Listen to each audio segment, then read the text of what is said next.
Ang 5 taong gulang na batang babae ay talagang kakaiba. Ang ibang mga bata ay ibinigay ang kanilang mga sombrero sa teacher ngunit ibinigay ni Silwo ang kanyang sombrero sa batang multo. Lahat ng teacher at mga bata ay natakot sa kakaibang kilos ni Silwo. Kahit ngayon, habang naglalakad sa kalsada, isang mangkukulam ang nagpahayag na si Silwo ay isang espesyal na batang babae. Nakita ng mga magulang ni Silwo na ang mangkukulam ay may problema sa isip, kaya agad nilang dinala si Silwo palayo. Tunay nga, ang sinabi ng mangkukulam ay totoo. May isang multo na palaging nasa tabi ni Silwo. Ngunit ang multong ito ay hindi naisaktan siya, sapagkat ang multong ito na nagngangalang Yuri ay ang tunay na ina ni Silwo. Aksidenteng nahulog ni Silwo ang tasa sa sahig, na nagdulot ng pag-splash ng tubig sa paligid. Pinulot niya ang plug at diretsyong nilapit sa outlet. Nang malapit nang ma-electrocute si Silwo, sumigaw si Yuri upang pigilan siya. Bunga nito, dumaan ang kamay ni Yuri sa katawan ni Silwo. Sa kabutihang palad, napigilan ng madrasta si Silwo sa tamang oras. Lumalabas na matagal nang naging multo ang tunay na ina ni Silwo. Ngunit hindi kayang pakawalan ni Yuri ang kanyang anak, kaya palaging nasa tabi niya si Silwo. Ipinahawak ni Yuri ang kanyang sarili upang tabunan si Silwo mula sa sikat ng araw, ngunit walang epekto ito. Sa kabila nito, hindi nawala ng loob si Yuri. Hanggat nakikita niya ang kanyang anak araw-araw, kontento na si Yuri. Sa gabi, bumabalik si Yuri sa kanyang mga abo. Naglalakad siya ng magaang na parang natatakot sa isang bagay. Biglang inabot ng mangkukulam ang leeg ni Yuri mula sa likuran. Ang mangkukulam na ito ang may tungkuling dalhin ang mga kaluluwang pinahirapan patungo sa muling kapanganakan. Dahil sa kanyang madaling pakikitungo, palagi siyang nabibigo sa mga gawain ng mga Diyos, na nagdulot ng dumaraming mga multo na hindi natutupad ang kanilang mga hiling at tumatangging umalis. Isa si Yuri sa kanila. Ngayon ay anibersaryo ng kamatayan ni Yuri. Nagdala ng pagkain ng kanyang mga magulang upang magsindi ng insenso para sa kanya. Pinunasan ng kanyang ama ang larawan ng alaala at umiyak sa lungkot habang sinusubukan ng kanyang ina na magpakatatag. Sinabihan ng ina ang ama na huwag na umiyak. Pagkatapos, pumunta ang ina sa banyo at ginamit ang tunog ng dumadaloy na tubig upang takpan ang pag-iyak. Nang makita ang ina sa ganitong kalagayan, labis ding nalungkot si Yuri. Nang umalis sila, sinabi ng nakababatang kapatid na si Iwanji na dapat tawagin nila ang bayaw upang dumalo sa anibersaryo ng kamatayan. Ngunit hindi pumayag ang ina sa sinabi nito, dahil muling nag-asawa ang ama. Ang tinutukoy ay isang doktor na nagngangalang Kang Hua. Isang araw bago ang anibersaryo ng kamatayan ng kanyang dating asawa, nagbibiro pa rin si Kang Hua sa kanyang mga katrabaho. Nag-usap at nagtawanan sila ng masaya. Pabalik mula sa trabaho, sumasayaw si Kang Hua sa musika at lubos na nag-enjoy sa buhay. Para bang nakalimutan niya ang tungkol sa kanyang dating asawa. Matagal na ang nakalipas, unang nagmahalan sina Kang Hua at Yuri sa unang pagkikita sa pamamagitan ng pagpapakilala ng isang kaibigan. Pagkatapos ng 4 na taon ng masidhing pag-iibigan, bumalik sila sa bar kung saan sila unang nagkita. Sa panahong yun, may paligsahan sa football, at doon nila inayos ang kanilang engagement. Para bang lahat ng naroroon ay sumusuporta sa kanila. Nag-asawa sila kagad, ngunit hindi inaasahan ng mga tao na ang kanilang kapalaran ay tatagal lamang ng 9 na taon. Ito ang huling pagkakataon na sinamahan ni Yuri si Kang Hua sa pagpunta sa trabaho. Noong panahong yun, si Yuri na may batang nasa sinapupunan ay tinatapos ang kanilang serbisyo sa benta nang biglang may taong tumawid sa kalsada. Ipinihit ng driver ang manibela upang maiwasan ang tao, at ang sasakyan ay bumangga kay Yuri. Hindi sinasadyang lumingon si Yuri upang protektahan ang anak sa kanyang sinapupunan. Bumagsak si Yuri sa kalsada, natakot at nagbulong upang mailigtas ang kanyang anak. Sa oras na yun sa ospital, may pasyenteng kritikal ang kalagayan. Hindi pinansin ni Kang Hua ang pagtutol ng propesor at determinado siyang isagawa ang operasyon upang iligtas ang pasyente. Ayaw ni Kang Hua na istorbohin ng propesor, kaya pinakiusapan niya ang isang tao na isara ang telepono. Sa oras na yun, nakarating sa propesor ang balita tungkol sa aksidente ni Yuri, kaya pinakiusapan niya ang staff na tawagan agad si Kang Hua. Nang oras na yun, nanganganib ang buhay ni Yuri at ng bata sa kanyang sinapupunan. Marahil ay hindi na nila kayang hintayin si Kang Hua. Hinawakan ni Yuri ang propesor at nakiusap na iligtas ang buhay ng bata sa kanyang sinapupunan kahit anupaman. Hindi nagtagal, narinig ni Yuri ang iyak ng bata. May luha siyang pinalayas at pagkatapos ay huminto sa paghinga. Kakatapos lang ni Kang Hua lumabas sa operating room. Hindi niya inaasahan na mamatay ang kanyang buntis na asawa sa mesa ng operasyon dahil sa aksidente. Tumakbo si Kang Hua sa tabi ni Yuri. Ayaw niyang paniwalaan na ito ay totoo. Hinawakan niya ang kamay ni Yuri at umiyak, hindi alam ang gagawin. Pagkatapos ay sinisi niya ang propesor sa pagpiling panatilihin ng bata laban sa kagustuhan ni Yuri. Ngunit hindi niya alam na malubha ang pinsala ni Yuri at hindi na maliligtas. Mula noon, nagkaroon si Kang Hua ng problema sa pag-iisip tungkol sa operating room. Noon, sinasabi nila na kapag ipinanganak ang bata, hindi siya umiiyak. Kailangang tanggapin ng dalawa ang kanilang anak ng matamis. Ngunit sa loob lamang ng isang buwan, nawala kay Kang Hua ang kanyang pinakamamahal na asawa. Hindi nila natupad ang kanilang pangako. Nagpunta si Kang Hua upang bisitahin ang kanyang anak ng mag-isa. Ang kanyang kasalukuyang damdamin ay hindi masaya at hindi rin nagulat. Sa libing ni Yuri, karamihan sa mga nagdadalamhati ay umalis na. Sa wakas, hindi na napigilan ng ama ni Yuri ang sarili at umiyak ng malakas. Walang paraan sa mundo upang kalmadong harapin ang paghihiwalay. Kahit na mayroon, ito ay isang pagtatanghal lamang. Si Kang Hua ay lasing sa tabi ng kalsada. Sinisisi niya ang kanyang sarili sa lahat ng bagay at hinampas ang kanyang sarili sa bibig. Pagkatapos ay lumuhad si Kang Hua sa harap ng kanyang mga biyenan at nakiusap sa kanila na ampunin ang anak ni Yuri.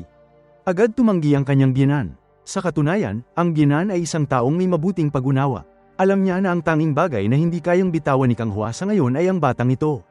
Kung papayag sila kay Kang Hua, tiyak na may isip nitong negatibo at baka gumawa ng kalokohan dahil sa pangungulila kay Yuri. Sinabi ng ina ni Yuri kay Kang Hua na magsikap siya sa pag-aalaga ng kanyang anak. Kapag wala siyang bakanting oras, malalampasan niya ang panahong ito. Simula noon, nagsimula si Kang Hua ng isang bagong buhay. Pinangalanan niya ang kanyang anak na Sowo. Araw-araw niyang inaalagaan si Sowo. Kahit gaano siya kabala, patuloy niyang iniingatan ang kanyang anak na babae. Patuloy pa rin siyang nakakaramdam ng hindi komportableng pakiramdam tuwing may bakanting oras. Lumipas ang mga taon at natutong maglakad ang kanyang anak. Dumating muli ang taglamig, ngunit hindi na niya kasama lamang ang kanyang anak. Sa taong ito, 5 taong gulang na si Sowo at mayroon ng bagong pamilya si Kang Hua. Kapag nag-iisa siya at nakikita ang ibang magkapareha, naiisip pa rin niya si Yuri. Hindi alam ni Kang Hua na ang kaluluwa ni Yuri ay laging nasa kanyang tabi. Hindi siya muling isinilang kundi nananatili sa piling ng kanyang pamilya buong araw. Kapag nakikita niyang malungkot ang kanyang asawa, hindi niya mapigil ang umiyak. Habang lumilipas sa mga taon, unti-unting kumakalma ang kanyang damdamin. May iba ng asawa si Kang Hua, at iyon ay isa sa mga bagay na nais ding makita ni Yuri. Nagkakilala sina Kang Hua at ang bagong minamahal habang sabay silang nag-aaral ng medisina. Si Minjung ang kanyang bagong asawa at tunay na may gusto kay Kang Hua. Isang araw, aksidenteng narinig ni Minjung na mayroon ng kasintahan si Kang Hua. Mula noon, tumigil si Minjung sa paglapit kay Kang Hua. Pagkatapos ng pagkamatay ni Yuri, si Minjung ang humawak sa sanggol sa kanyang mga bisig. Hindi pa alam ni Minjung noon na ang pumanaw ay asawa ni Kang Hua. Nang bumisita si Kang Hua sa kanyang bagong silang na anak mag-isa, nalaman ni Minjung ang tunay na nangyari. Kasalukuyan noon si Kang Hua ay malungkot na umiinom sa gilid ng kalsada. Umupo si Minjung sa tapat ni Kang Hua at umorder ng 2 mangkok ng noodles. Agad sinabi ni Kang Hua sa may-ari na hindi siya kakain, kaya 1 mangkok lamang para kay Minjung ang kinuha. Mabilis na sumagot si Minjung na kakainin niya pareho. Sa wakas ay napangiti si Kang Hua. Matagal nang hinihintay ni Yuri ang sandaling iyon ng ginhawa. Makalipas ang ilang taon, nasaksihan ni Yuri ang kanilang pagmamahalan at ang araw na magkasama silang naglakad patungo sa altar upang magpakasal. Gayunpaman, may hindi maipaliwanag na damdamin pa rin sa puso ni Yuri. Pagkatapos ng kasal, tumigil si Minjung sa pagtatrabaho sa ospital at nagtuon sa pag-aalaga kay Soulwoo sa bahay. Naging totoong ina si Minjung para kay Soulwoo. Dahil sa matagal ng masamang tsismis tungkol kay Minjung, siya ay nanahimik at hindi mahilig makisalamuha. Dumating ang kaarawan ni Soulwoo na siya ring anibersaryo ng kamatayan ni Yuri. Labis ang pagkasabik ni Kang Hua, ngunit sa katotohanan tinatago lamang niya ang kalungkutan sa kanyang puso. Nasa loob ng bahay si Yuri at tila may naramdaman siyang isa pang espiritu doon. Natuklasan niya ang isang ligaw na kaluluwa sa maliit na tolda ng kanyang anak. Wala itong mapuntahan kaya dito lamang ito nagtatago buong araw. Agad pinalayas ni Yuri ang espiritu alang-alang sa kanyang anak. Lumabas si Soulwoo mula sa silid at nang makita si Yuri, siya ay tumigil. Pagkatapos ay iniwasan ni Soulwoo si Yuri at nagtungo sa sofa. Labis na nagulat si Yuri sa kanyang nakita, na nagpapatunay na nakikita ni Soulwoo ang mga multo. Sa kindergarten, mayroong isang batang nakakalakad sa dingding. Nakikita ni Soulwoo ang mga espiritu at sumusunod sa kanila. Makalipas ang ilang sandali, napansin ng teacher na nawawala si Soulwoo. Alam din ni Yuri na nawawala ang kanyang anak. Sinimulan nilang hanapin ang buong lugar. Nang dumaan si Yuri sa kusina, bigla siyang huminto sapagkat nakita niya ang isang multo na tumatakbo palabas ng refrigerator. Mabilis siyang pumasok at sumilip sa loob at natagpuan niya ang kanyang anak ngunit nawala na ito ng malay. Malakas siyang sumigaw upang humingi ng tulong, ngunit bilang isang espiritu, walang nakakakita o nakakarinig sa kanya. Sa labis na kawalan ng pag-asa, tinawag lamang niya ang pangalan ni Soulwoo. Bigla niyang napansin na nataman ng paa ni Soulwoo ang pintuan ng refrigerator. Bumukas ang pinto kasabay ng pagdaan ng teacher na agad itong nakita. Mabilis nilang dinala si Soulwoo sa ospital. Dumating agad ang ama at ang madraste ni Soulwoo. Tiningnan ni Kang Hua ang vital signs monitor na nagpapakita ng matatag na kondisyon kaya sila ay nakahinga ng maluwag. Nagpunta si Yuri sa manghuhula upang itanong ang nangyari. Kahapon, napansin din ni Yuri na iniiwasan siya ng kanyang anak at lumalayo. Ipinaliwanag ng manghuhula na hindi dapat manatili si Yuri sa tabi ng anak ng matagal sapagkat sa impluensya niya mas makakakita ng mga multo si Seolwoo. Labis na nalungkot si Yuri sa narinig. Para sa kanya, basta't bumalik sa normal ang kanyang anak, ayos lamang na hindi na sila magkita o kahit mapunta pa siya sa impyerno. Sa simula, nais ni Yuri na makita muna ang kanyang anak na naglalakad bago siya tuluyang umalis. Ngunit nang dumating ang oras na yon, nagkaroon si Yuri ng ibang inaasahan. Taos puso niyang nais masaksihan ang bawat yugto ng paglaki ng kanyang anak. Hindi alam ni Yuri na sa paggawa niya nito ay nasasaktan niya ang kanyang anak. Lubos siyang nalumbay pagkatapos nito. Naglakad siya sa abalang kalye at tumingin sa paligid sa maraming masayang tao at nagtanong sa sarili kung bakit hindi siya kabilang sa kanila. Ngayon, wala na siyang karapatan man lang na makita sila. Habang umiiyak si Yuri sa ulan, kumislap ang kanyang urn. Sa taglamig, biglang kumulog at kumidlat, at ang mga nyebe na lumulutang sa hangin ay biglang naging yelo at bumagsak sa lupa. Napansin ng manghuhula ang kakaibang panahon at tila may naunawaan. Naputol ang tali ng mga butil sa kanyang kamay at kumalat sa sahig. Makalipas ang ilang sandali, bumalik sa normal ang panahon. Sa sandaling yun, nakita ni Yuri ang pamilya ni Kang Hwa. Hindi inasahan ni Yuri na nakita rin siya ni Kang Hwa. Nakita ni Min Jung na lumilingon si Kang Hwa kaya tinanong niya kung ano ang tinitingnan nito. Sinabi niyang wala naman, marahil ay may nakikita lamang siya. Napansin ni Yuri ang mga nyebe na bumabagsak sa kanyang balikat. Habang nagtataka pa siya, isang lalaki ang biglang bumangga sa kanya. Sa sandaling yun, napagtanto niyang muling nabuhay siya. Masaya niyang binati ang mga nagdaraan dahil napakaganda ng pagiging buhay. Makalipas ang ilang sandali, kumalma siya. Hindi niya maunawaan kung bakit bigla siyang nabuhay. Dumating ang manghuhula na may dalang payong upang hindi siya magkasakit, at inimbitahan siyang pumunta sa bahay nito upang mag-usap. Tinanong ng manghuhula si Yuri kung ano ang kanyang ginawa at bakit siya nabuhay muli. Lumilitaw na umiyak lamang si Yuri at sinisi ang tadhana sa kawalan ng katarungan. Hindi niya napigilan ang pagmumura sa mga Diyos ng malakas. Paliwanag ng manghuhula, hindi ito totoong muling pagkabuhay kundi isang uri ng hatol. Dapat sanang tumanggap si Yuri ng hatol mula sa mga Diyos sa loob ng 49 na araw. Pagkatapos nito, siya ay muling isisilang o magiging isang hayop.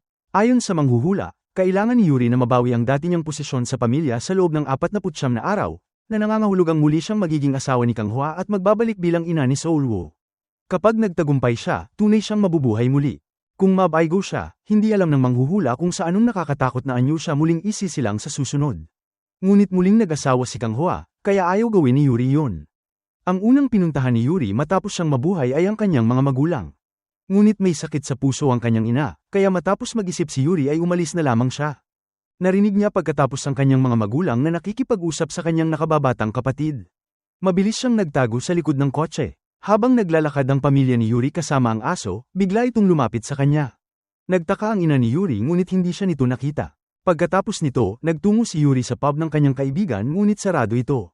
Dahil sa kanyang obsesibong kagustuhan sa kalinisan, inayos ni Yuri ang mga litrato sa dingding hanggang maging maayos at pantay ang mga ito. Kinabukasan, dumating ang kanyang kaibigang si Hyunjang sa tindahan at agad napansin ang pagbabago, tila may pumasok doon kagabi. Binuksan ni Hyunjang ang cash register at gamit ang kanyang hintuturo ay sinusukat ang kapal ng 10,000 won, at napansing iba ito sa dati. Tinawagan niya ang kanyang asawa, si Kyongsang, at inisip na ninakawan siya nito. Ngunit kalaunan ay sinabi ni Kyongsang na sobrang liit ng halagang yun at hindi niya nais kunin, lalo na't hindi man lamang makakabili ng manok. Sa oras na yun, nagbayad si Yuri ng 10,000 won at kumain ng isang barbecue skewer sa gilid ng kalsada. Ito ang unang bagay na kanyang nakain sa loob ng 5 taon. Biglang pumasok din si Kang Hwa sa tindahan. Mabilis na nagliko si Yuri at nagtago sa likod ng poster. Sa kabutihang palad, bumili lamang siya ng kape at umalis. Ngunit naiwan ni Kang Hwa ang kanyang employee ID card roon. Pagkatapos kumain, nais ni Yuri na dalhin ang ID card sa ospital para ibalik kay Kang Hwa. Sa sandaling yun, may maltong sumakay sa kotse mula sa likod na pinto at umupo sa silyang dating teen occupies ni Yuri. Naaalala ni Yuri ang sinabi ng manghuhula na kung makakita siya ng multo ay magpanggap siyang walang nakikita upang maiwasan ang problema.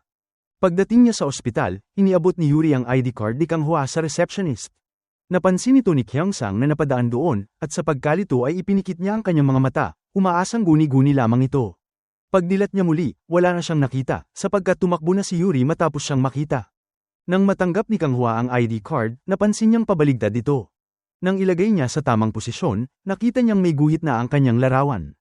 Habang nakaupo si Yuri sa bus, ginuhitan niya ang larawan ni Kang Hwa gamit ang panulat.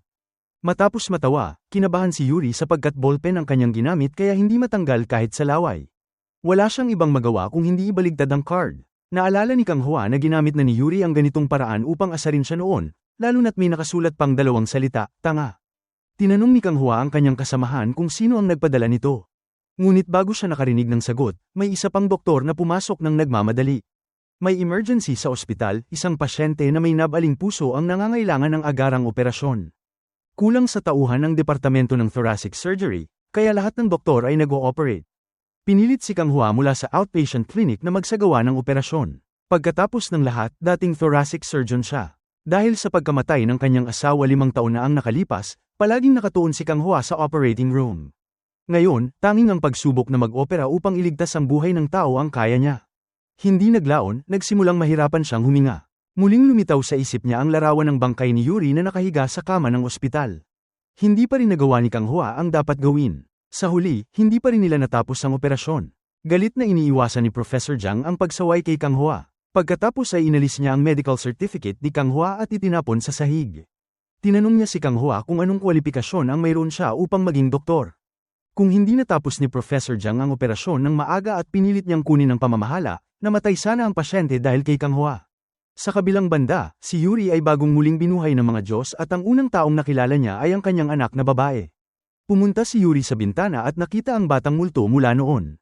Bukod dito, palaging sinusundan ni Sowo ang batang yon. Naalala ni Yuri ang panganib na nangyari kay Sowo sa refrigerator noong nakaraan. Kaya nagpasya siyang humanap ng paraan upang palayasin ang batang multo sa kindergarten. Ngunit matagal siyang naghanap ngunit hindi makita si Sowo at ang batang multo. Biglang tumakbo palabas ang batang multo at dumaan kay Yuri. Bago pa man siya makatawag pabalik sa batang multo, naroon na si Sowo sa tabi ni Yuri. Nang makita niya ito, agad niyang niyakap si Sowo. Ito ang unang pagkakataon na hinawakan ni Yuri ang kanyang anak. Ang pakiramdam na nararamdaman niya ngayon ay matagal na niyang pinangarap. Maraming beses nang inabot ni Yuri upang yakapin si Sowo ngunit hindi niya ito mahawakan sa bawat pagkakataon. Ngayon, hirap na hirap si Yuri na yakapin ang kanyang anak. Napakasaya niya na ayaw niyang pakawalan. Sa sandaling yun, lumabas ang teacher mula sa silid-aralan. Inisip niya na si Yuri ay isang yaya na dumating upang sunduin si Sowo. Hindi ito itinanggi ni Yuri. Kaya masayang dinala ni Yuri si Sowo pauwi. Sa daan, biglang huminto si Sowo. Lumalabas na gusto niyang pumunta sa parke upang maglaro. Sa oras na yon, pumunta si Kang Hua sa funeral home upang bisitahin si Yuri.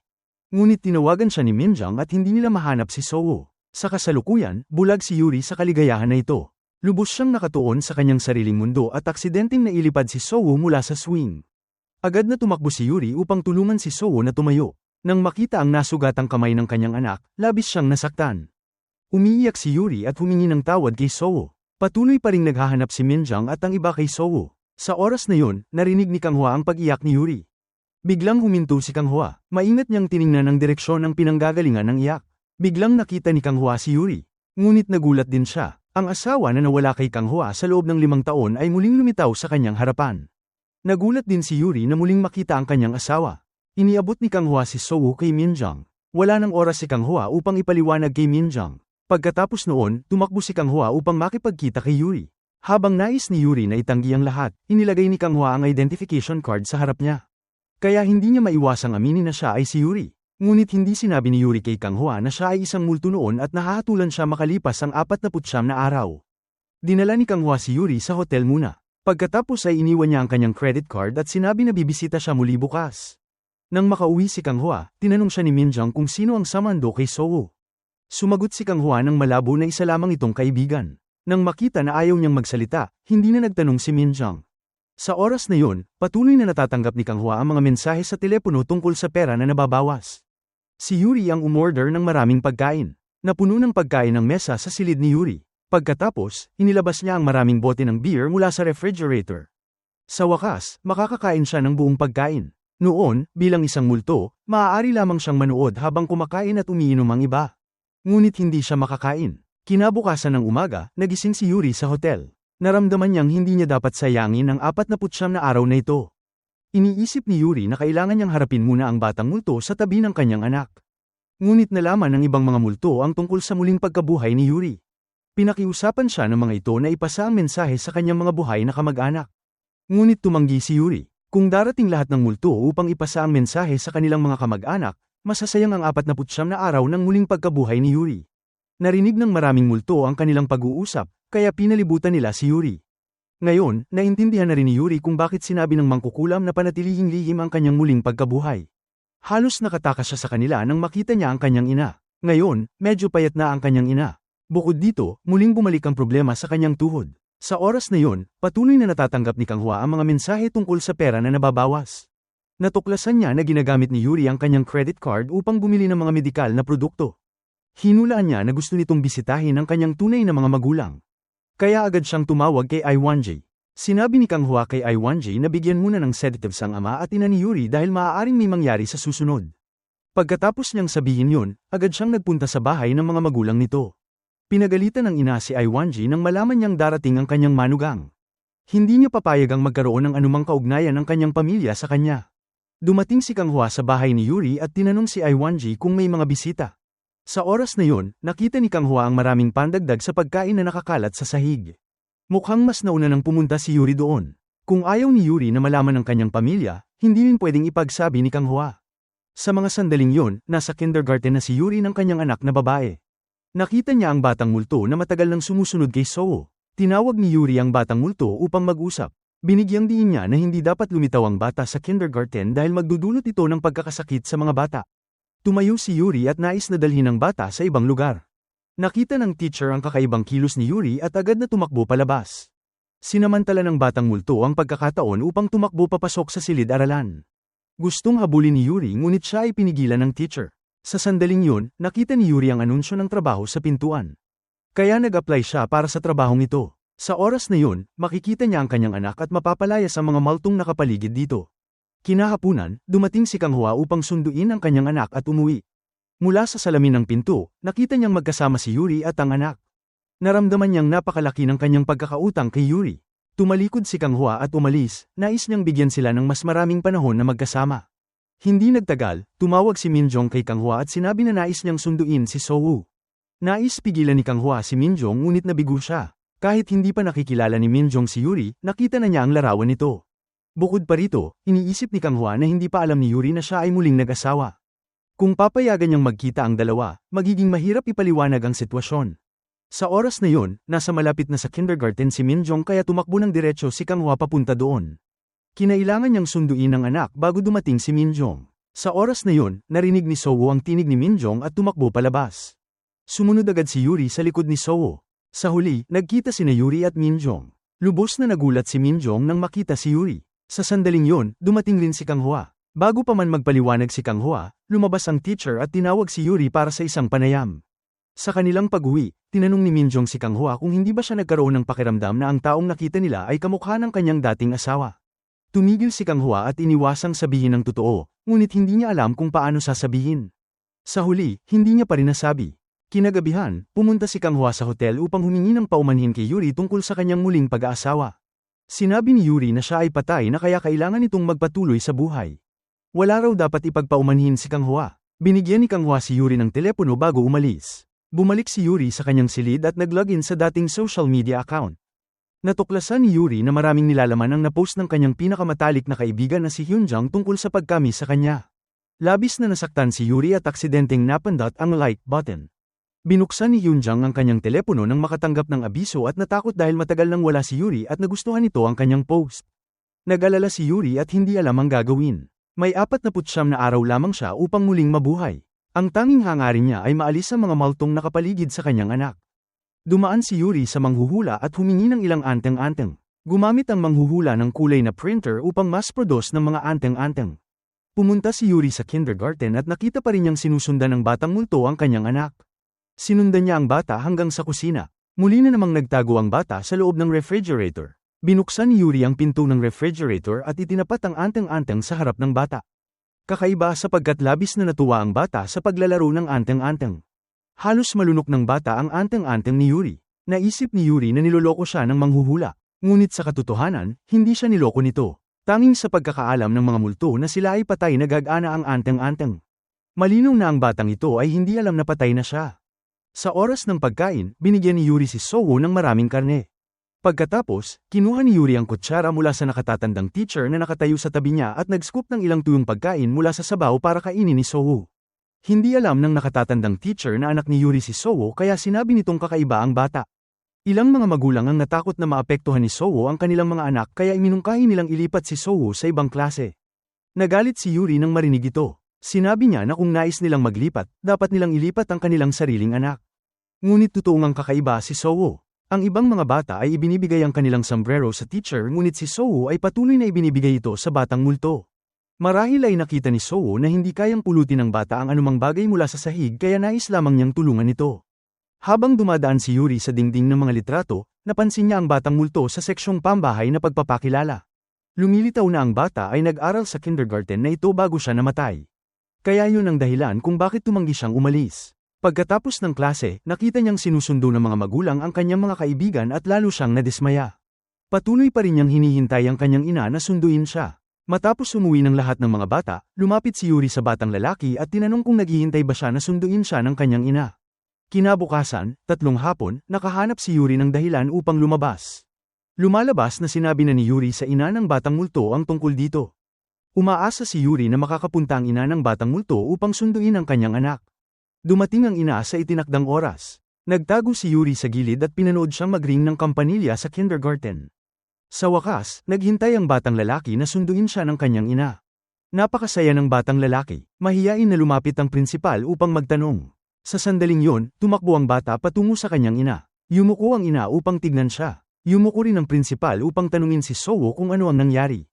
Hindi sumagot si Sowo, ngunit hawak niya ang isang laruan sa kamay. Kinuha ng ina ang laruan mula sa kamay ni Sowo. Nakita ng ina ang pangalan ng kanyang anak na nakasulat sa ilalim. Napakasakit sa puso ng ina na hindi niya mapigil ang umiyak. Sa sandaling yon, mahigpit na niyakap ng bata ang kanyang ina.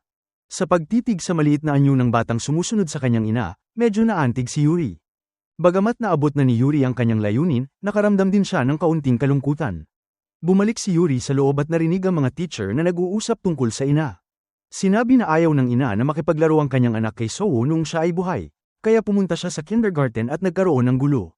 Sa oras na yon, nakatagpo ng ina ng batang multo si Minjong at agad na tinawag siya upang isauli ang bagay. Humingi ng paumanhin ang ina kay Minjong sa ginawa niya noon. Hiniling din niya kay Minjong na magpasalamat kay Sowo sa kanyang ngalan.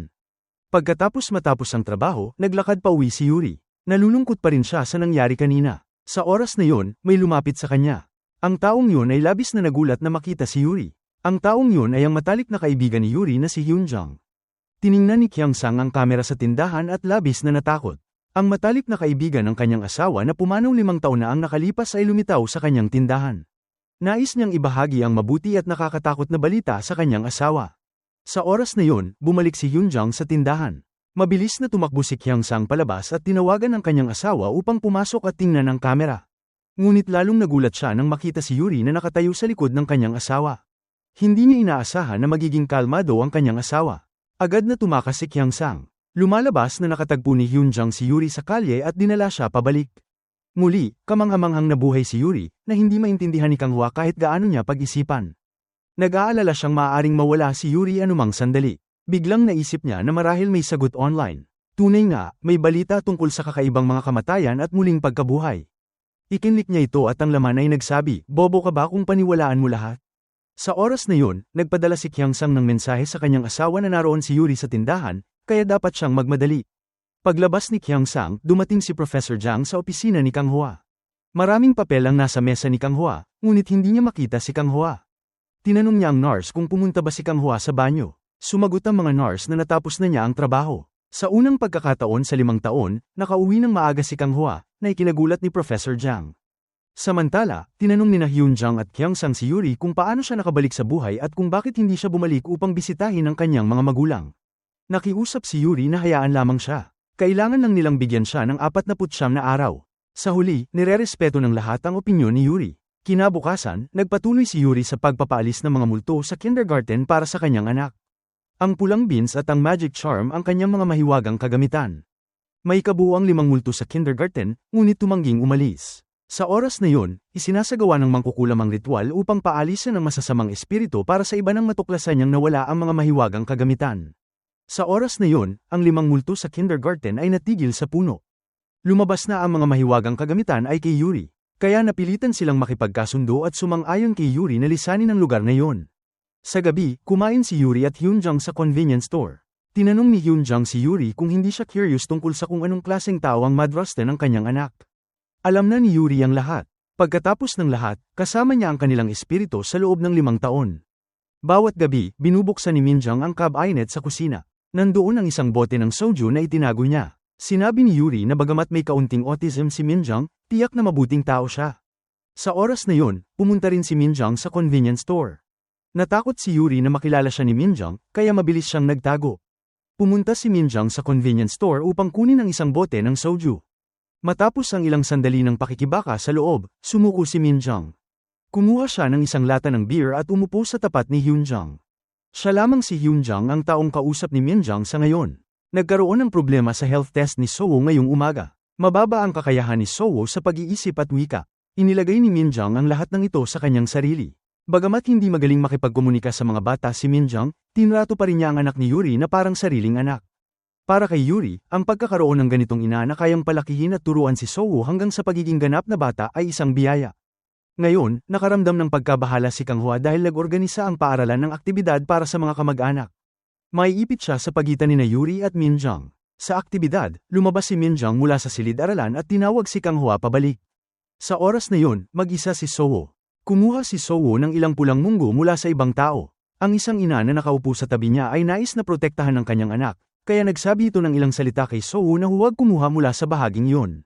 Iminungkahi naman niya kung bakit hindi kumuha si Sowo ng pulang munggo mula sa kabilang bahagi. Dumating ang mga magulang ni Sowo at nakita ang tagpong ito. Bigla na lang may nagtapo ng pulang munggo sa ulo ng ina. Lumabas na si Yuri ang tumayo upang ipagtanggol ang kanyang anak na babae. Sinabi ni Yuri na yun ang tamang paraan upang laruin ang laro ng pulang munggo. Hindi lang yun, nang magdala si Yuri ng pagkain para sa mga bata, bigla niyang narinig na umiiyak si Sowo. Napag-alaman na kinagat ng isang kaklase ang kamay ni Sowo. Habang lahat ay nagugulat pa, dali-daling lumapit si Yuri kay Sowo na may halatang pag-aalala. Lubos na nagulat si Minjung sa kilos ni Yuri. Noon lang napagtanto ni Yuri na tila masyado niyang naipakita ang kanyang damdamin kaya kinailangan niyang umatras. Kinagabihan sa bar ni Hyunjung, inakusahan ni Yuri ang sarili dahil sa sobrang pag-aalala na baka malaman ni Minjung ang katotohanan at magdulot yun ng pagkawasak ng kasalukuyang pamilya ni Minjung dahil sa kanya. Sa sandaling yun, pumasok ang isang customer na ikinagulat ni Hyunjung at Yuri. Iyon pala ay si Minjung. Umupo si Minjung sa tabi ni Yuri. Nais ni Minjung mag-order ng bote ng soju ngunit natakot na siya ay malasing, kaya isang baso ng beer lamang ang kinuha niya. Nang makita yon, agad na binigyan ni Hyunjung si Minjung ng bote ng soju, na sinabing ang pag-inom ng beer sa gabi ay magdadagdag ng timbang. Lumingon si Minjung kay Yuri at sinabi na masyado siyang kamukha ng ina ni Sowo. Napansin din ni Minjung na madalas alagaan ni Yuri ang bata. Sandaling natahimik ang tatlo. Matapos ubusin ni Minjung ang 3 baso ng alak, sinabi niya kay Yuri na kung mahal talaga ni Yuri si Sowo, sana siya na ang maging ina nito. Lubos na nag-alala sina Hyunjung at Yuri nang marinig ito. Naisip nilang baka alam na ni Minjung na si Yuri ang ina ni Sowo. Ngunit dahil sobrang lasing si Minjung, nahulog ito sa mesa at nawala ng malay. Pagkagising ni Minjung sa kanyang bahay, natagpuan niyang magulo ang kanyang anyo. Sa hindi malamang dahilan, mayroon siyang 2 karagdagang sugat sa kanyang noo. Hindi niya maalala ang mga nangyari kagabi. Sa daan habang ihinatid niya ang anak sa paaralan, nakasalubong niya sina Yuri at Hyunjung, na tila pamilyar na mga anyo. May sugat sa ilong si Hyunjung at may sugat naman sa noo si Yuri. Naalala ni Minjung na nag-alala sina Hyunjung at Yuri para sa kanyang kaligtasan kung siya ay malasing at umuwi ng mag-isa, kaya sinundan siya ng 2. Sobrang lasing si Minjung kaya nakakita siya ng mga dahon ng puno na nagiging pera at nalalaglag sa lupa. Agad siyang sumugod upang yakapin ang lahat ng dahon sa kanyang mga braso. Bukod pa rito, lalong lumalaki ang halaga ng bawat isa. Pagkatapos, dali-dali siyang tumakbo palabas sa kalsada. Agad siyang hinila pabalik ni Yuri. Matagal siyang tinitigan ni Minjung bago sabihin ang nasa loobin niya na natatakot siya sa mukha ni Yuri. Pagkatapos nito, nagbanggaan ang kanilang mga ulo isa-isa. Kinabukasan, marami pa ring dahon sa bulsa ni Minjung. Lahat ng multo, matapos malaman na nabuhay muli si Yuri dahil sa pagkakapanat sa mga Diyos, ay nagsimulang lumapastangan sa mga Diyos. Nang mabalitaan ito, agad na pumunta ang manghuhula sa templo at pinalayas ang lahat ng multo mula roon. Palaging nagdudulot ng problema sa manghuhula ang mga multong ito. Bilang parusa, pansamantalang ikinulong ng manghuhula ang mga multo sa mga urn ng abo. Ngunit may isang anteng-anteng na hindi maayos ang pagkakakabit, kaya nakatakas ang 3 mula roon. Tinawag ng lahat ang 3 upang punitin ang anteng-anteng, ngunit hindi mahawakan ng kaluluwa ang anumang bagay. Bigla nilang naisip si Yuri, kaya pumunta sila sa kindergarten upang sundan ang anak ni Yuri. Nakita ni Yuri ang mga multo sa paligid ni Sowo. Agad siyang tumakbo patungo sa anak na puno ng pag-aalala. Napag-alaman na tinutulungan pala siya ng mga multo na palayasin ang ibang multo na sumusunod sa kanyang anak. Hindi nagtagal, hawak ni Yuri ang isang tumpok ng mga anteng-anteng upang palayain ang lahat. Ngunit sa paglapit pa lamang nila kay Yuri, agad nila siyang itinuring na tagapamagitan sa pagitan ng ilalim ng lupa at ng mundo ng mga buhay. Humiling sila kay Yuri ng iba't ibang bagay, ngunit 49 na araw lamang siyang mabubuhay kaya wala siyang oras upang gawin ang napakaraming hiling. Tumayo si Yuri upang umalis, ngunit naantig siya sa mga salita ng mga multo. Siya lamang ang lubos na nakauunawa sa kanilang damdamin. Kung tatanggihan niya, wala na silang ibang malalapitan. Pagkatapos umalis ng lahat, marami pa ring panghihinayang. May isang mag-aaral na sa sandaling hindi malinaw ang pag-iisip ay nakagawa ng isang walang kapararakang bagay. Ngayon, habang nakatingin sa payat at pagod na mukha ng kanyang ina, hangad niyang kung maibabalik lamang ang lahat, hinding-hindi niya pipiliin ang ginawa noon. At ang kaluluwa ng isang babae ay nagbabantay sa kanyang anak na naghihirap. May cancer ang anak ngunit hindi umiinom ng gamot pampawala ng sakit dahil noong taong yon, namatay rin siya sa parehong sakit. Ang huling sinabi ng ina ay lubos na masakit ang kanyang nadarama. Noon lamang naunawaan ng babae na nagkamali siya. Sinubukan niyang gawin ang lahat upang gamutin ang ina ngunit lalo lang niya itong pinahirapan. Sinabi niyang kung ihahambing sa sakit na naidulot niya sa ina, wala pa ring katumbas ang kaunting sakit na nararanasan niya ngayon. Sa huli, nagpasya si Yuri na tuparin ang kahilingan ng bawat multo dito. Masayang pumalakpak ang mga ito, ngunit hindi nila alam na unti-unti nang nauubos ang kanilang natitirang oras. Tinulungan ni Yuri ang mga multo na linisin ang kwarto ng kanilang anak. Hindi naglaon, bumalik ang anak upang makita ang kanyang magulong bahay na kamanghamanghang malinis na muli. Nandoon din sa mesa ang masasarap na pagkain. Sa totoo lang, lahat ng ito ay itinuro kay Yuri ng ina ng multo na nasa tabi niya. Hindi nakikita ng mga tao ang mga multo. Tanging si Yuri lamang ang pansamantalang nagtatago sa closet. Habang nagtatali siya ng kanyang buhok, lumipad ang rubber band. Nakita ito ng kanyang anak. Hawak ang isang patpat, nagbantay siya sa pintuan ng closet. Sinabi ng tatlong multo kay Yuri na hawakan ng mahigpit ang pintuan. Narinig ito ni Yuri at ginawain niya. Bumalik ang oras ng 20 taon. Nang ang kanilang pamilya ay katatapos lamang dumalo sa parent-teacher conference para sa kanilang anak na babae, papunta na sana sila upang sunduin ang kanilang anak na lalaki sa paaralan. Ngunit nagkaroon ng aksidente ang tatlo sa harap mismo ng gate ng paaralan. Nasaksihan ng kanilang bunsong anak ang pangyayaring ito. Lahat ng tatlo ay namatay, naiwan lamang ang kanilang anak na lalaki. Dahil sa pag-aalala para sa kanyang anak, palaging nasa tabi niya ang kanyang mga magulang sa nakalipas na 20 taon. Tanging ayaw nila sa trabaho ng kanilang anak bilang piloto dahil hindi nila siya masubaybayan habang nagtatrabaho. Pangunahing dahilan nito ay dahil masyadong malapit ito sa kalangitan. Natatakot sila na baka kunin sila ng mga Diyos sa langit. Sa katunayan, sa kanyang introduction album, isinulat niya ang pangungusap na, kung wala na ang aking pamilya, pupunta ako sa langit. Ito ang dahilan kung bakit pinili niya ang propesyon na yun. Natuklasan siya ni Yuri sa oras na yun at tinamaan sa ulo ng isang walang lamang patpat. Pagkatapos, nagkaroon lamang siya ng kaunting pagdurugo sa ilong. Pagkatapos ipaliwanag sa kanya, inisip niya na si Yuri ang dumating upang linisin ang bahay. Nang matapos ni Yuri, umalis siya sa bahay nito. Tungkol naman sa tatlong espiritu, taos puso silang nagpasalamat kay Yuri. Simple lamang nilinis ni Yuri ang kaunti at pagkatapos ay pumunta sa funeral home.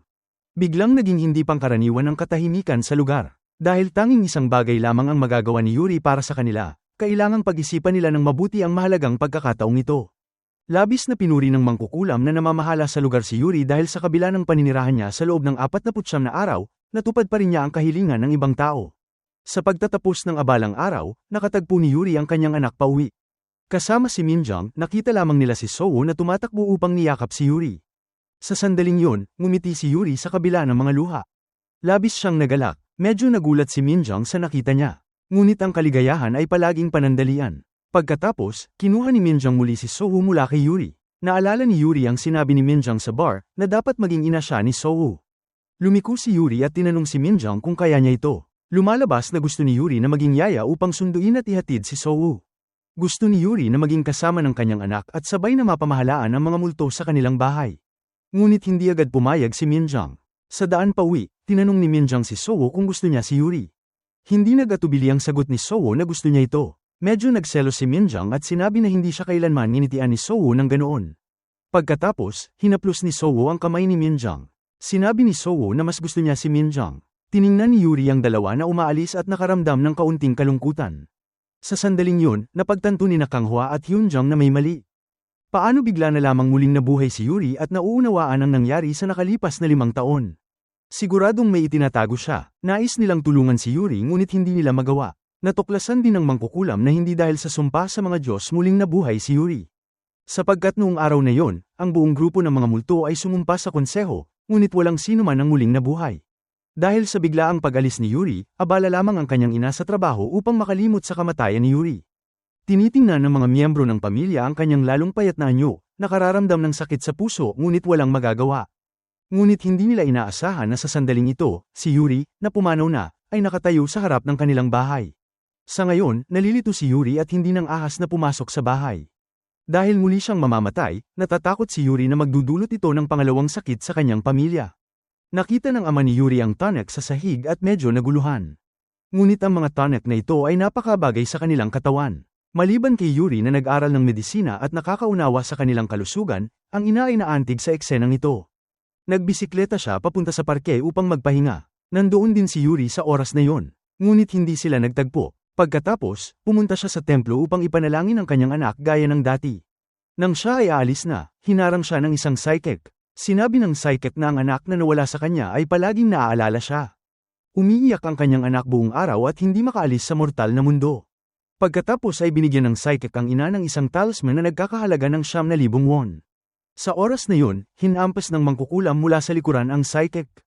Dahil kinuha ng psychic ang talisman ng mangkukulam upang manloko. Bilang resulta, naging pabaya ang mangkukulam at aksidenteng nasabi na si Yuri ay patuloy na naglalakad sa mga kalye. Labis na nagalit ang ina ni Yuri nang marinig yon. Ang anak na babae ni Yuri ay sinabing isang ligaw na espiritu ng manghuhula. Alam ng manghuhula na mali ang kanyang nasabi at lubos siyang nakaramdam ng awa kay Yuri.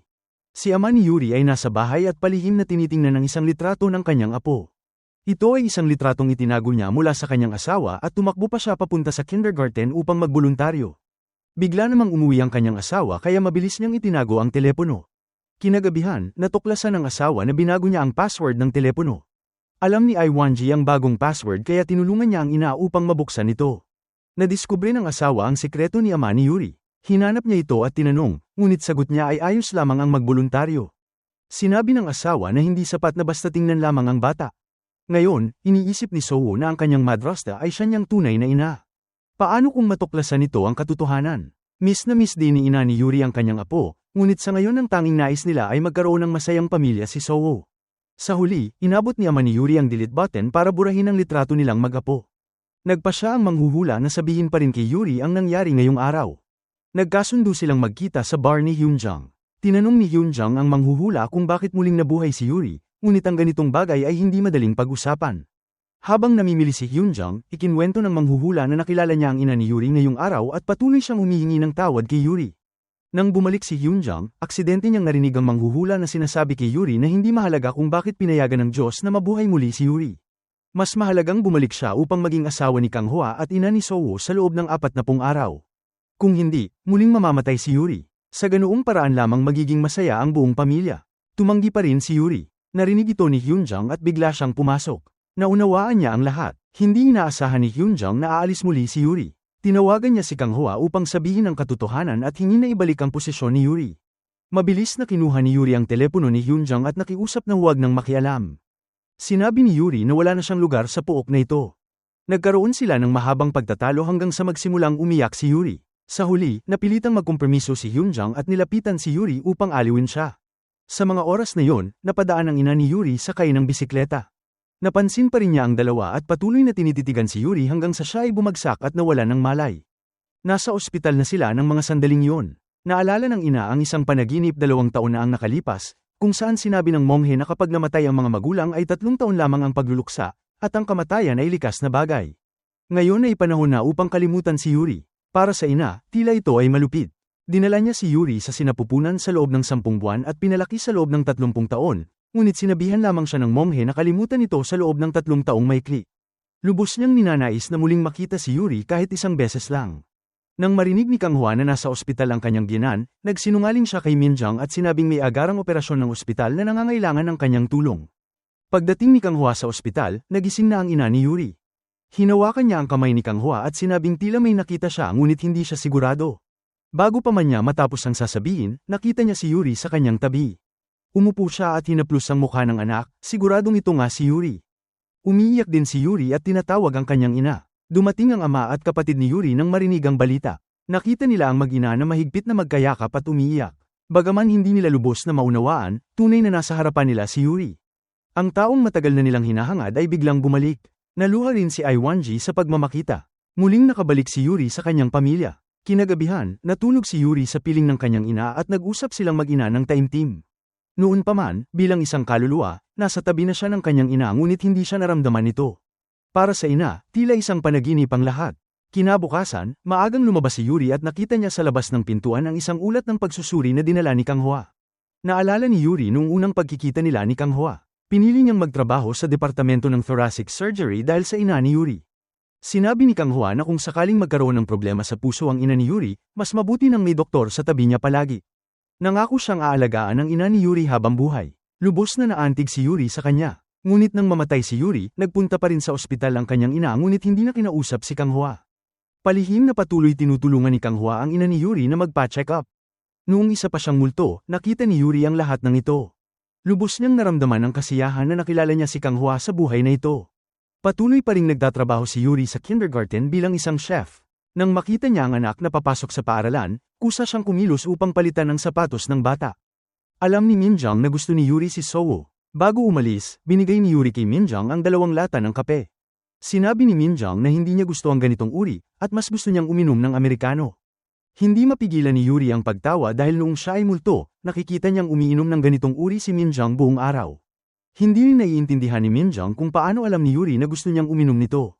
Pumayag si Minjang na maging yaya si Yuri upang sunduin at ihatid si Sowo.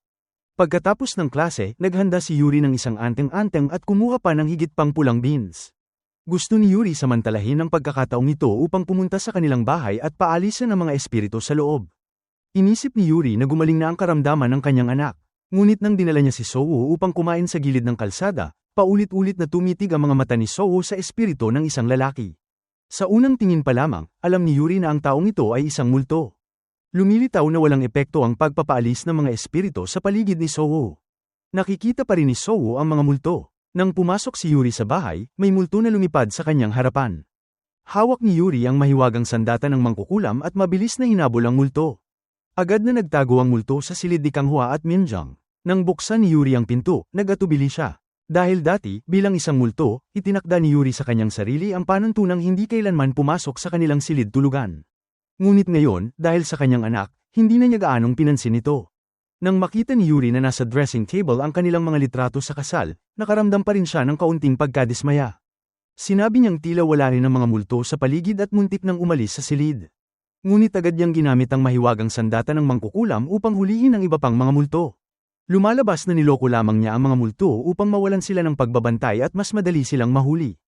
Sa oras na ito, sinabi ni Yuri sa multong nakadikit sa pader na sinabi niya noon na pumunta sa ibang lugar. Ngunit bakit patuloy siyang nagpakita sa bahay ni Kang Hwa? Pagkatapos, natuklasan ni Yuri ang isa pang babaeng multo. Ang batang ito ay isang virgin ghost na palaging sumusunod kay Kang Hwa. Sinubukan niyang pumasok sa katawan ni Minjang ng maraming beses ngunit hindi niya nagawa. Sa huli, iniabot ni Yuri ang babaeng multo sa mangkukulam na parang tinutulungan siya upang mapabilis ang kanyang trabaho. Ngunit ang virgin ghost ay hindi sakop ng kontrol ng mangkukulam. Kaya siya ay nagpadala ng isang kali. Ang ligaw na multo ay maaari lamang pumasok at lumabas sa mga pamilyang may matinding enerhiya ng yang. Dinala ni Yuri siya sa bahay ng 3 multo, na ang anak ay isang piloto. Pagkatapos, tinanong niya ang mangkukulam kung ano ang dapat gawin kung paaalisin niya ang lahat ng mga multo sa paligid ni Sowo. Ngunit nakikita pa rin ni Sowo ang mga multo. Sinabi ng mangkukulam na ayos lang yun. Ang buhay ni Sowo ay magiging tulad ng sa mangkukulam sa hinaharap. Labis na natakot si Yuri nang marinig yun. Tiyak na hindi niya papayagan ang kanyang anak na sumali sa propesyon na yun. Nagsalita si Yuri nang hindi iniintindi ang damdamin ng mangkukulam. Pagkatapos sunduin ni Yuri si Sowo, tinawag siya ni Hyunjang sa kanyang bar. Sinabi ni Hyunjang na siya ay isang ina. Ngunit sa mata ng kanyang anak, siya ay isang yaya. Lumiko si Yuri at tiningnan ang kanyang anak. Sa wakas, sinabi ni Yuri sa totoo kay Hyunjang na siyempre, gusto niyang mabuhay. Talagang gusto niyang mabuhay. Ngunit nakikita ni Sowo ang mga multo. Lahat ng ito ay kanyang kasalanan. Bilang isang ina, wala siyang magagawa para sa kanyang anak. Ito lamang ang nagagawa ni Yuri para sa kanyang anak. Tanging kapag nawala na si Yuri, magiging normal na tao si Sowo. Kinabukasan, nakatanggap si Kang Hwa ng tawag mula kay Yuri. Lumalabas na nagkaroon siya ng aksidente habang nagaliligtas ng isang tao. Tumakbo si Kang Hwa ng mabilis papunta sa emergency room. Ngayon, determinado siyang hindi na maulit ang trahedya. Sa oras na ito, naisip ng mangkukulam ang diskriminasyon ni Yuri sa mga tulad nila, at nakaramdam siya ng kaunting kalungkutan. Pagkatapos ay kinuha niya ang kanyang bag at naghanda na simulan ng bagong araw ng trabaho. Ngunit sa oras na lumabas siya, may misteryosong tao na nakatayo sa harap niya. Hawak niya ang isang staff na may numero 8. Labis na nagulat ang mangkukulam at tinanong siya kung bakit siya narito. Maaliwalas niyang sinabi na hindi siya naghintay ng balita mula sa mangkukulam. Kaya't kailangan niyang pumunta rito upang sunduin ang bata. Ang tinutukoy na tao ay ang anak ni Yuri, si Soo-woo. Ang kaluluwa ng isang matandang babae ay patuloy na sinusubukang tumakas mula sa kanyang katawan. Nang makita ito ni Yuri, natakot siya at tinawag ang doktor upang unahin ang pagliligtas sa matanda. Ngunit sinabi ng nurse na ang taong nasa tabi niya ang dapat unahin. Katatapos lamang ng matanda na mawala ng malay. Walang naniwala sa sinabi ni Yuri. Sa oras na yun, nasaksihan ni Yuri ang isang banggaan sa kalsada. Agad na tumakbo si Yuri upang iligtas ang matanda nang walang pag-aalinlangan. Nawala ng malay ang matanda. Akala ni Kang Hwa na nagkaroon ng aksidente si Yuri. Kaya't dali-dali siyang tumakbo sa emergency room.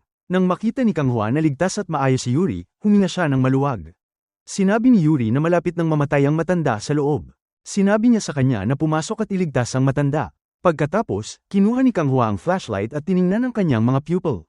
Totoo na nasa panganib ang pasyente.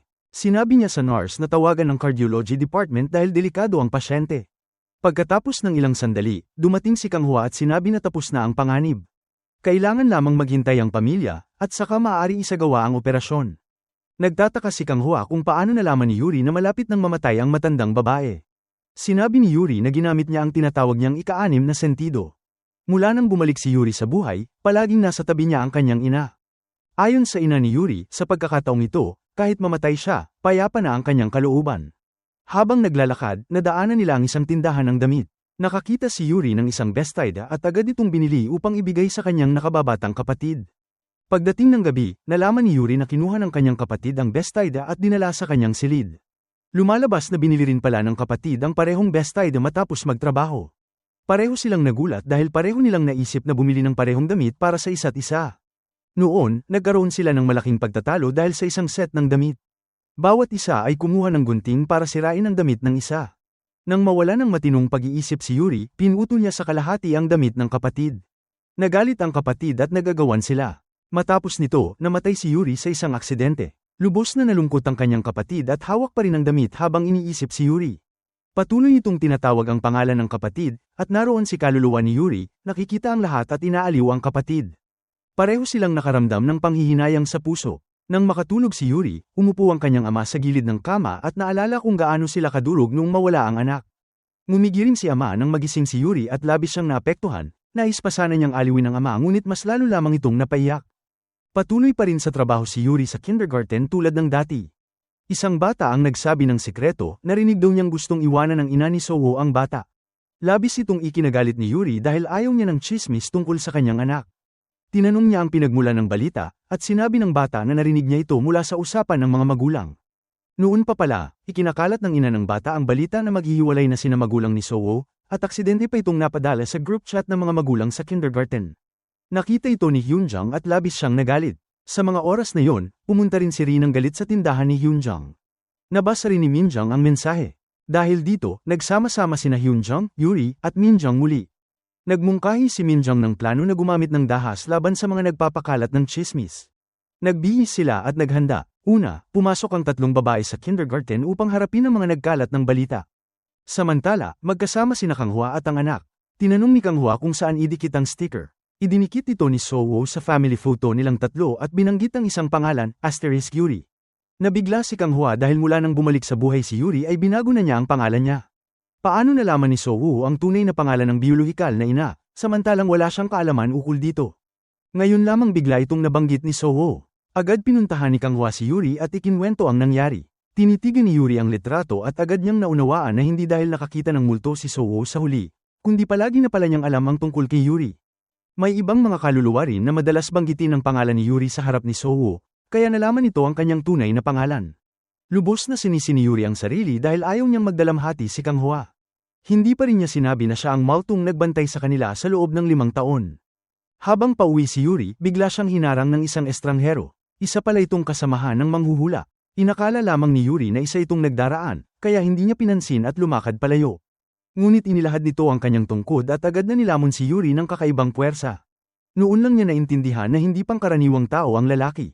Naramdaman ni Yuri ang masamang pangitain. Bigla siyang dinala palayo ngunit sumulpot ang manghuhula upang iligtas siya. Sinabi ng lalaki na may liligtas pa rin siya ng manghuhula ngayon, ngunit hindi habang buhay. Dahil sa kakayahan ni Soo, mas maraming tagapagpataboy ng espiritu ang darating. Pagkatapos nito, nawala ang lalaki sa dilim ng gabi. Tinanong ni Yuri ang manghuhula kung sino yun at bakit may kinalaman nito sa kanyang anak. Sinabi nito na kasamahan niya ang lalaki ngunit malupit at walang puso. Kapag naruroon siya, walang kaluluwa ang nagtatagal sa mundo ng tao. Sa kasalukuyan, mas kaunti na ang mga taong nakakakita ng mga multo, kaya nakatuon na ang mga tagapagpataboy kay anak ni Yuri. Matalim na tinanong ng manghuhula si Yuri kung talagang handa niyang isuko ang pagbabalik buhay. Sinabi ni Yuri na ang pinakamamahal niyang tao ay si Minjung, kaya hindi niya kayang mawala si Minjung sa kanyang anak. Buo ang pasya ni Yuri na huwag nang mabuhay muli. Tiniyak ng manghuhula na poprotektahan niya si Soo sa loob ng 49 na araw bago tuluyang umalis si Yuri, at hindi na makakakita ng multo ang bata. Nagbigay si Yuri ng ilang kagamitan pang depensa. Ibinigay niya kay Minjung ang set na may tungkod at sirena, sinabing dahil sa pagdami ng krimen, dapat protektahan nitong mabuti si Soo. Isang araw, sinamahan ni Kang Hwa si Soo kay Yuri at sinabing may kailangan siyang gawin, kaya hiniling na bantayan niya ang bata. Alam ni Kang Hwa na miss ng pamilya ni Yuri si Soo, ngunit hindi sila maaaring maging masaya tulad ng tunay na pamilya. Nagsinungaling siya kay Minjung at sinabi na lalabas sila para maglaro kasama ang anak ni Kim Jong. Naunawaan ni Yuri ang kanyang intensyon at lubos na napuno ng pasasalamat. Narinig ng ama ni Yuri ang tawa ng bata at inisip niyang nananaginip lamang siya. Nang tumakbo siya palabas, nakita niyang ang bata nga ay ang kanyang apo. Labis na nagalak ang ama ni Yuri. Ito ang unang pagkakataon na tunay na na-enjoy ng buong pamilya ang kasiyahan ng pamilya mula nang siya ay ipinanganak. Sa kasamaang palad, nakasalubong ni Minjung si Hyunjung na naglalakad kasama ang kanyang anak sa kalsada. Napagtanto ni Minjung na nagsisinungaling ang kanyang asawa, ngunit hindi niya tinanong si Kang Hwa. Naghintay si Kang Hwa sa labas ng mag-isa hanggang sa gabi. Sa oras na yon, tumawag si Yuri at hiniling na sunduin niya ang bata. Nagpasalamat si Yuri kay Kang Hwa at sinabi na labis na masaya ang kanyang mga magulang ngayon. Medyo nag-alala si Minjung sa bahay. Nagpadala siya ng mensahe upang itanong kung nasaan si Kang Hwa. Nang bitawan niya ang kanyang kamay upang sumagot sa mensahe, bigla niyang narinig ang panawag ng exorcist. Kaya tumakbo siya papunta sa exorcist. Ngunit wala namang alam si Kang Hwa. Nakita lamang niya ang exorcist na nakatitig kay Soo. Naging seryoso ang kanyang mukha, at inilagay niya ang kanyang kamay sa ulo ni Soo. Sa oras na yon, lumiko si Kang Hwa, hinawakan ang kwelyo ng exorcist, at tinanong kung sino siya. Ngumiti ang exorcist ng masama. Pagkatapos, ibinahagi niya kay Kang Hwa ang kwento ni Yuri, na si Yuri ay naging multo sa loob ng 5 taon. Buong araw, sinusundan lamang niya siya at ang kanyang anak. At muling mamamatay si Yuri. Unang isinugod ni Kang Hwa ang kanilang anak sa bahay ng kaibigan. Pagkatapos ay bumalik siya kay Yuri. Sa luha, sinabi niya kay Yuri na lumalabas na palaging nasa kanyang tabi siya. Paano niya nagawang masaksihan ang lahat sa nakalipas na 5 taon? Lumuhad si Kang Hwa at patuloy na humihingi ng tawad. Ramdam niya na palaging nasa tabi niya si Yuri. Ngunit sa kabaligtaran, pinayagan niya itong masaksihan siya na magpakasal sa iba. Sa oras na yon, tumawag si Minjung kay Kang Hwa ngunit naka-off ang kanyang telepono. Pumunta si Minjung sa tindahan ni Hanjung at nakita si Soo na tumatakbo palabas mula sa loob. Nakita ni Kyung Sang na malalantad ang kasinungalingan. Nahihirapan siyang magsalita at sinabi na may emergency sa ospital. Kaya tinawag si Kang Hwa roon. Hindi rin gustong magtanong ng marami si Minjung. Sa oras na ito, sinabi ni Yuri na labis siyang nasaktan nang makita si Kang Hwa at Minjung na nagpakasal. Ngunit sinabi rin niya na huwag masyadong sisihin ang sarili. Tinanong ni Yuri kung paano niya nalaman ang tungkol sa kwento ng mga multo. Ipinaliwanag ni Kang Hwa kung ano ang nangyari. Sinabi ni Yuri na maaaring kunin ng lalaki si Soo anumang oras. Sinabi ni Yuri kay Kang Hwa na protektahan ng mabuti ang kanilang anak. Sa mga sumunod na araw, hindi iniwan ni Kang Hwa ang tabi ng kanyang anak kahit isang hakbang man lamang. Nakita ito ni Minjung at tinanong si Kang Hwa kung ano ang nangyayari. Sa wakas, sinabi ni Kang Hwa kay Minjung na pumunta sa kafe ng ospital sa hapon. Gusto niyang sabihin sa kanya ang lahat tungkol kay Yuri. Sa hapon, iniwan ni Minjung si Soo sa lugar ni Hanjung. Si Yuri at Hyunjung ang magbabantay kay Soo. Pagkatapos, bumili si Minjung ng 3 pulsares sa gilid ng kalsada bilang pagkilala sa pagkakaibigan ng tatlo.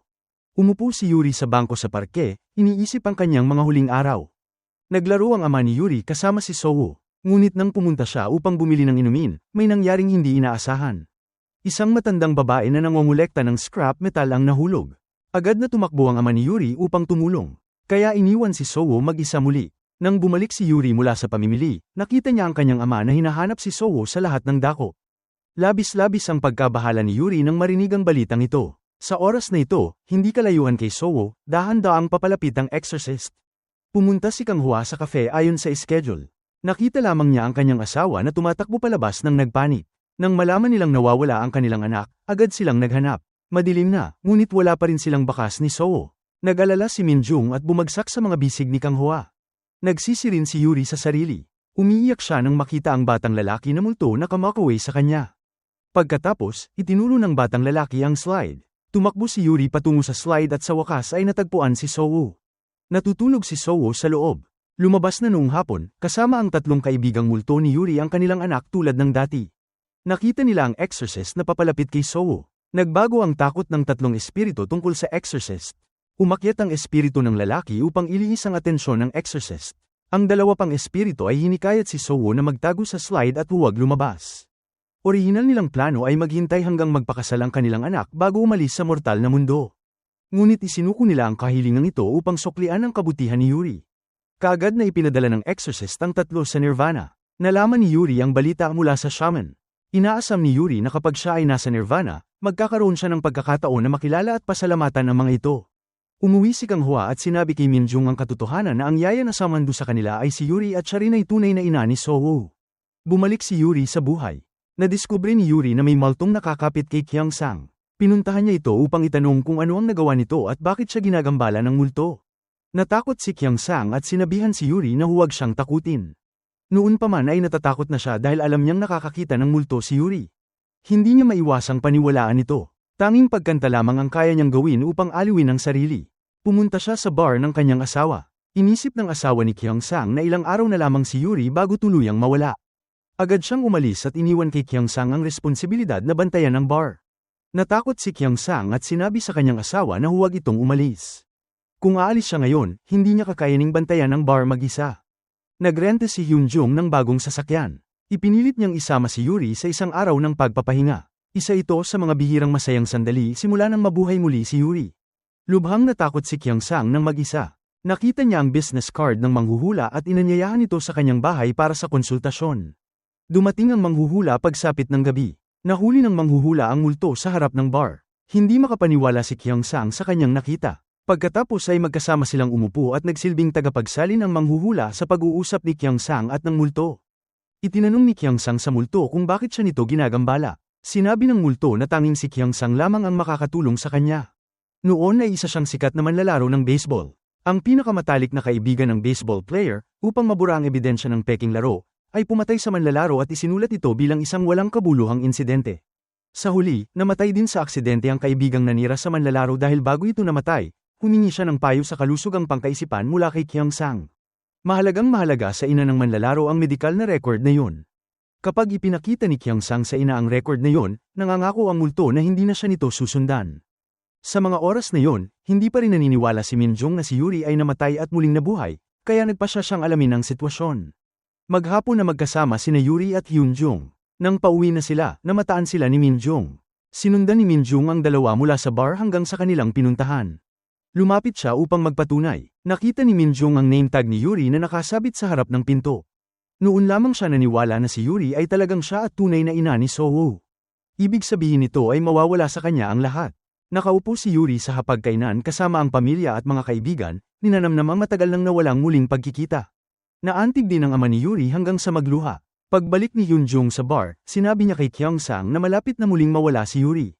Labis na nagulat si Kyongsang sa narinig. Dumating si Kang Hua sa bar ni Hyunjung at narinig ang usapan ni Hyunjung at Kyongsang. Itinanong niya kung bakit malapit nang mawala si Yuri.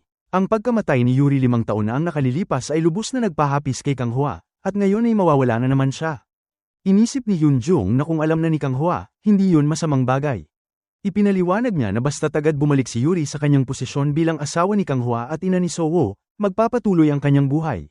Tinawag ni Kang Hua si Yuri upang mag-usap ng pribado. Pinuna niya ang pagtatago nito ng katotohanan at sinabing napakabagsik nito sa kanya. Sinabi ni Kang Hua na kung aalis si Yuri muli, mawawala siya sa kanya sa pangalawang pagkakataon. Napaluha rin si Yuri at ipinaliwanag na matapos siyang mamatay noon, nais na niyang isuko ang lahat ng attachment sa mundo ng tao at magkatawang tao muli. Ngunit nang makita niya ang kalungkutang dinaranas ni Kang Hua, nanatili siya. Sa huli, hamupa ang galit ni Kang Hua at sinabi na kung matagpuan ni Yuri ang kanyang lugar muli, maaari siyang manatili. Kaya dapat niyang ipagpatuloy ang pamumuhay. Bukod dito, alam na ngayon ni Minjong ang tunay na pagkatao ni Yuri. Pagkatapos nito, umuwi si Kang Hua upang kausapin si Minjong. Ngunit wala siyang masabi. Si Minjong ang unang nagsalita, sinabing ang lahat ay hindi naman talaga kabilang sa kanya. Kung nabuhay muli si Yuri, magpapasya si Minjong na lisanin si Kang Hua at si Sowo. Yumuko si Kang Hua at tanging mababang paghingi ng tawad ang kanyang nasabi. Mas lalo itong nagpasakit sa damdamin ni Minjong. Sa araw ding yun, ang piloto, ang pinakabata sa tatlong multo, ay bumisita sa kanyang mga magulang kasama ang kapatid na babae. Nagkataon na nakita niya ang memorial photo ni Yuri. Nagulat siya dahil hindi ang kapatid ang naglinis ng kanyang silid kamakailan. Kaunti na lamang ang mga maltong nanatili sa punerarya dahil halos lahat ay naitaboy na ng tagapagpataboy ng espiritu. Sa sandaling yun, dumating ang tagapagpataboy at nadaanan ang piloto. Natakot ang mga multo at nagsitakbuhan. Nakita lamang nila ang tagapagpataboy na papalapit sa tatlong multo. Ang piloto nakakarating lamang upang magbigay galang ay hindi pa nakalayo nang lumingon siya at nakita ang tagapagpataboy na nakatayo at itinuturo sa paligid. Pagkatapos ay iwinagayway nito ang tungkod at sinipsip ang isang babaeng multo. Narinig ng piloto na sinabi ng tagapagpataboy na ang mga magulang nito ay mga ligaw na kaluluwa. Agad siyang lumapit at hinawakan sa kwelyo ang tagapagpataboy. Agad na nawala ang dating kayabangan nito. Sa huli, sa gitna ng hiyawan ng mga multo para sa piloto, napahiya ang tagapagpataboy at nilabas ng piloto mula roon. Sa kabilang banda, nais ni Kyung-sang na tulungan ang multo ng manlalaro ng baseball na matupad ang kanyang hiling. Kaya inimbitahan ni Kyung-sang ang kanyang ina sa ospital. Pagkatapos, ipinakita ni Kyung-sang sa kanya ang mga record medikal ng manlalaro noong siya ay buhay pa. Nabanggit dito ang relasyon sa mga miyembro ng pamilya ng pasyente. Sinabi ni Kyung-sang na ang matinding hangarin ng manlalaro ng baseball ay makipagkasundo sa kanyang mga magulang dahil nagkaroon sila ng alitan. Noong nakaraan, umalis siya sa bahay. Maraming taon nang lumipas, bumili siya ng regalo upang ayusin ang alitan sa kanyang mga magulang. Ngunit sa gabing yon, siya ay pinatay. Kaya inisip ng kanyang ina na gumawa siya ng isang kahangalan. Palagi siyang sinisisi ang kanyang sarili. Sa oras na yun, naunawaan ng ina ang hangarin ng kanyang anak. Dito lamang siya nakaramdam ng ginhawa. Upang payagan si Yuri na patuloy na mabuhay, hinanap siya ni Kanwa upang lumabas at magpahangin. Sa simula, nais niyang palakasin ang relasyon niya at ni Sowo. Ngunit biglang huminto ang ina ni Yuri habang namimili. Nakita niya si Minjong na nakaupo mag-isa at malungkot. Hindi niya maiwasang maalala ang mga araw nang wala si Yuri. Noong panahong yun, madalas na dumarating ang kanyang pamangkin upang maglaro rito. Nagkunwari lamang ang ina ni Yuri na dumaan at umupo sa bangko. Sa paglipas ng panahon, intuitively nahulaan ni Minjong ang pagkakakilanlan ng ina ni Yuri. Pagkatapos, sa tuwing makikita ni Minjong ang ina ni Yuri na dumarating, dinala niya si Sowo sa parke upang maglaro. Para sa ina ni Yuri, ito ay isang biyaya. Kalaunan, natuklasan ng ina ni Yuri na hindi ito isang pagkakataon lamang, kundi nahulaan ni Minjong ang kanyang pagkakakilanlan. Ngayon, nahulaan din ng ina ni Yuri kung bakit. Labis ang kalungkutan ni Minjong. Kaya naupo ang ina ni Yuri sa tabi ni Minjong at tinanong siya kung nakilala niya siya. Tumango si Minjong. Pagkatapos sinabi ng ina ni Yuri na si Minjong ay ina ni Sowo. Kaya nais ipabatid ng ina ni Yuri kay Minjong na ang kanyang pinangangambahan ay hindi na mangyayari. Ang mga salitang ito ang pinakamalaking ginhawa para kay Minjong. Nagpasalamat ang ina ni Yuri kay Minjong at umalis. Nang dumilim na, dinala ni Kanwa si Yuri pauwi. Sinabi niya na nag-live siya ng matagal at inimbitahan siyang bumalik sa kanyang dating posisyon. Sinabi ni Yuri ng seryoso na hindi siya makakabalik dahil kahapon, matapos siyang maghapunan kasama ang kanyang pamilya at mga kaibigan, naging saking siya at tumakbo sa bahay ng mangkukulam ng gabing yon. Ang unang sinabi ni Yuri ay nais niyang mabuhay. Kailangang patuloy niyang mabuhay kasama ang kanyang mga magulang at anak. Sinabi ng mangkukulam na maaari nang mabuhay si Yuri. Ngunit kung mabubuhay siya, makakakita ang kanyang anak ng mga multo sa buong buhay niya. Dahil ang katawan ni Yuri ay hindi naganap na nasa mortal na mundo. Si Yuri ay parehong tao at multo. Kung mananatili si Yuri sa tabi ni Sowo, hindi siya magiging normal.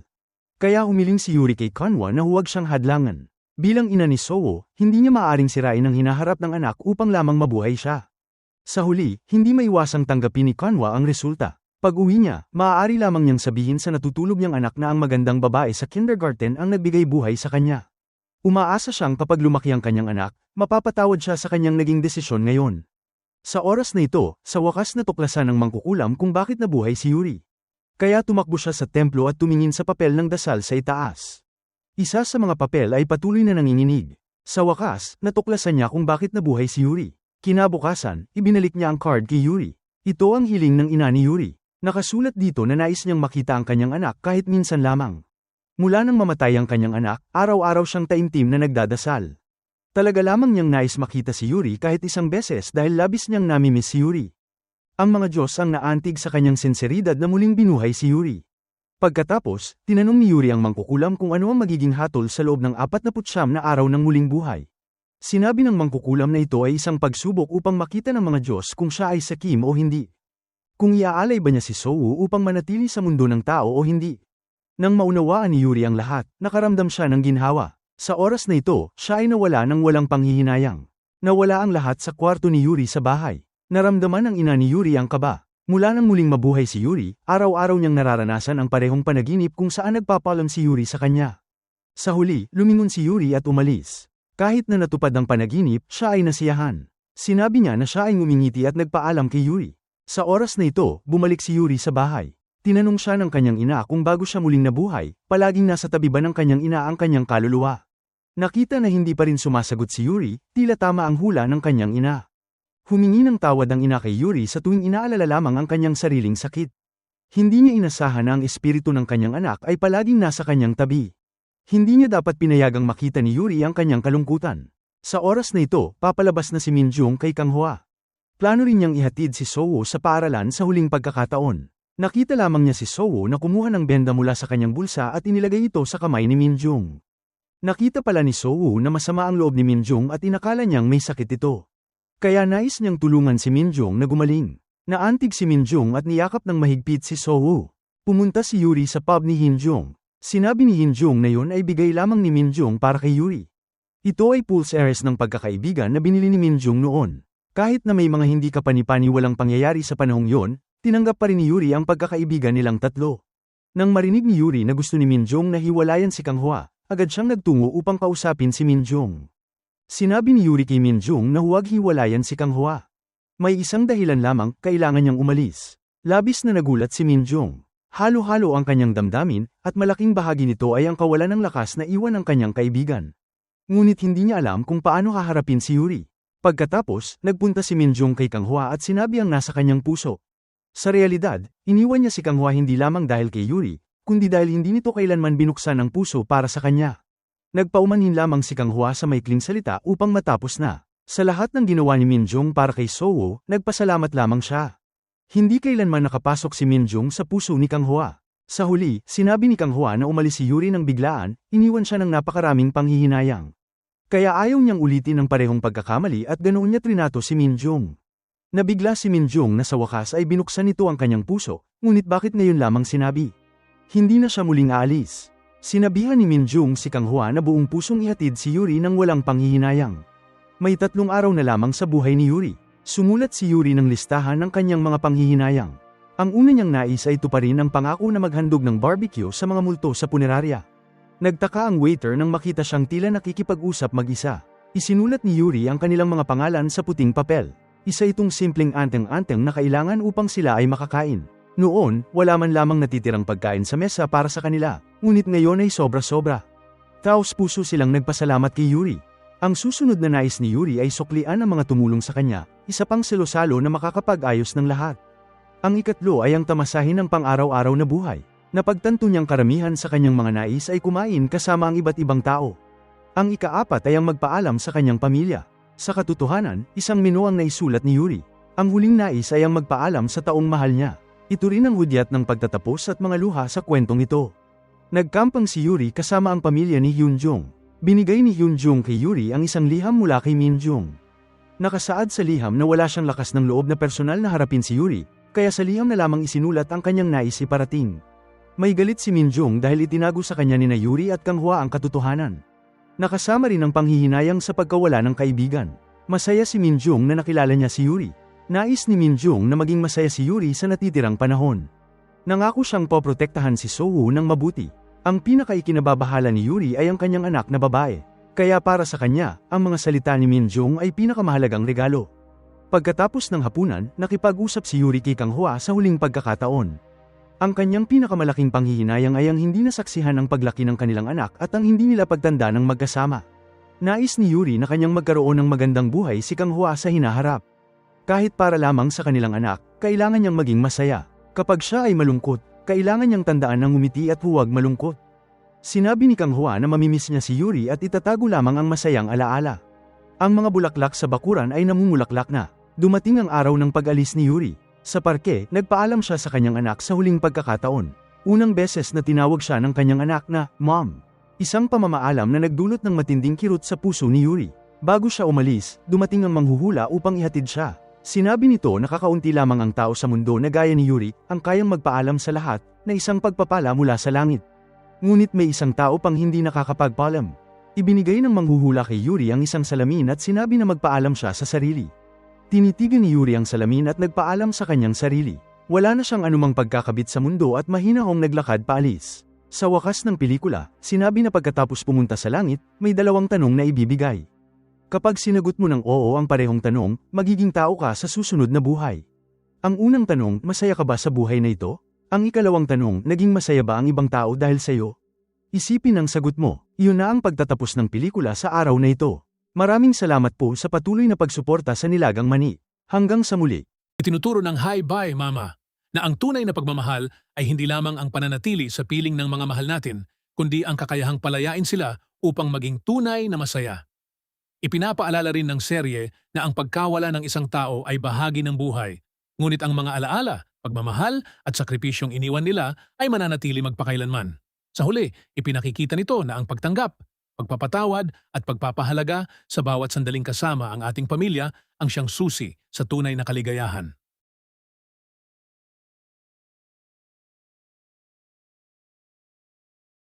Kung nagustuhan mo ang aral sa istorya na to, huwag kalimutang mag-subscribe sa channel at pindutin ang notification bell para lagi kayong updated sa mga susunod nating uploads.